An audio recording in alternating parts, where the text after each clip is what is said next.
Tanto el ateo como el agnóstico tienen serios problemas en la base de lo que creen y, curiosamente, ni se han enterado de este gran problema, pero hoy hablaremos y mostraremos el problema que tienen. Y si tú eres cristiano y has tenido interacciones con personas que son ateas o agnósticas, tienes que conocer este serio problema para que estés preparado y la próxima vez que hables con ellos puedas mostrarles su error. Así que te sugiero que veas este video completo. Primero, vamos a comenzar definiendo lo que significa la palabra ateísmo. En el Manual de Oxford del Ateísmo, según Michael Russell, dice que la definición es controversial y molesta porque no se ha tenido un consenso en lo que es la definición, lo que claramente representa un problema porque incluso han modificado la definición a conveniencia y veremos luego por qué estoy diciendo esto. Pero Michael Russell dice que etimológicamente, o sea, que el significado de la palabra ateísmo se deriva del griego clásico a, que normalmente significa no o sin, y theos, que significa Dios. Así que etimológicamente ateo es no Dios o sin Dios. Luego Michael pasa a mencionar algunas definiciones que se han propuesto para la palabra ateísmo. En una definición dice que el ateísmo es la creencia de que no hay Dios o dioses. En otra dice que en su esencia el ateísmo designa más una posición y no una creencia, que incluye o afirma que no hay dioses. En otra dice que por ateo entiendo precisamente lo que siempre se ha entendido para esta palabra, una decisión informada y basada en principios de rechazar la creencia en Dios. En mi opinión, estas definiciones son bastante claras y nos deja entender lo que es la postura del ateísmo. Vemos que es una creencia en la cual no hay Dios o una postura que afirma que no existe Dios. Entonces, ahora cuando vamos a páginas modernas como ateosamericanos.org, definen la palabra de la siguiente manera. Dicen que el ateísmo no es una creencia afirmativa de que no existe Dios, ni responde a ninguna otra pregunta sobre lo que una persona cree. Es simplemente un rechazo de la afirmación de que existen dioses. Aquí creo que viene la definición a conveniencia, porque si se define como solamente rechazo de la afirmación, pero no una creencia afirmativa, entonces ellos no tienen que defender la afirmación Dios no existe. Y qué fácil, ¿no? Es como yo decir, no, no es que yo crea en Dios, es que simplemente rechazo la afirmación que Dios no existe. Esto no tiene sentido, porque entonces al momento que rechazan la afirmación Dios existe, ¿qué es lo que implica? Que crees que Dios no existe. Creo que es bastante lógico. Luego continúan diciendo, con demasiada frecuencia se define incorrectamente el ateísmo como un sistema de creencias.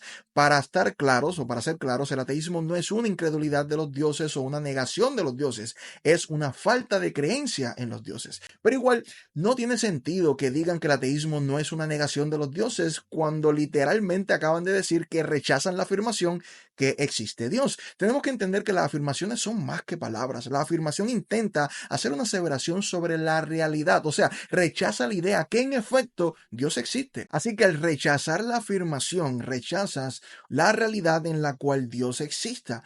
Por lo que afirmas entonces que Dios no existe.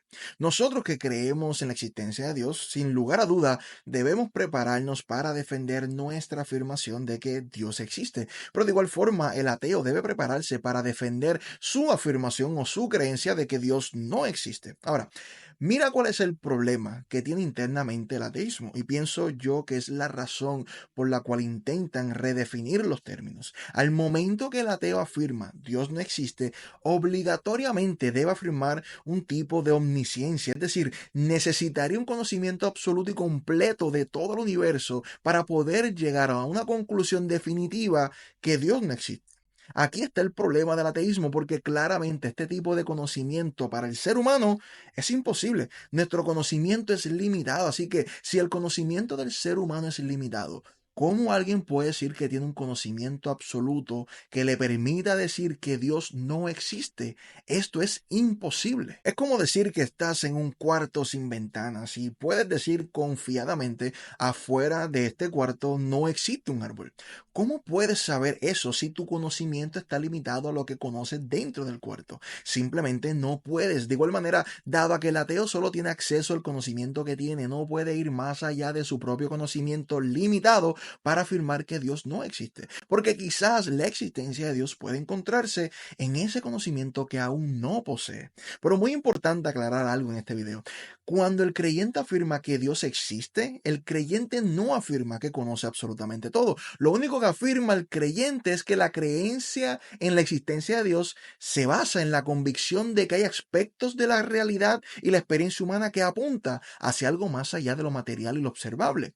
Pero con esto la pregunta puede ser, bueno, si ambos, tanto el ateo como el creyente, tienen el mismo acceso a la información, ¿por qué las conclusiones son distintas? Aquí pudiéramos hablar de varias cosas. Por ejemplo, puede ser la manera en que interpretamos la evidencia. Experiencias personales pueden jugar un rol importante en este punto. Y creo que más importante son los presupuestos filosóficos. O sea, si tú miras la evidencia ya convencido que Dios no existe, pues claramente nunca vas a ver la evidencia desde nuestro punto de vista, porque ya estás convencido de que Dios no existe. Por lo que yo te invitaría entonces a ver la evidencia desde la perspectiva, puede ser que Dios no exista, y no desde la postura, Dios no existe. Y quizás pueda ser que te sorprendas. Pero lo importante entender en este punto es comprender que el creyente no apela a una información exclusiva o especial para su afirmación, porque el que comete el error de apelar a un tipo de omnisciencia o un tipo de acceso a información especial es el ateo y no el creyente, haciendo que la afirmación Dios no existe sea imposible de probar. Así que ni deberían existir los ateos. Ahora, para hablar del agnosticismo, voy a estar subiendo otro video que cuando esté listo aparecerá aquí en pantalla. Así que nos vemos en el próximo video.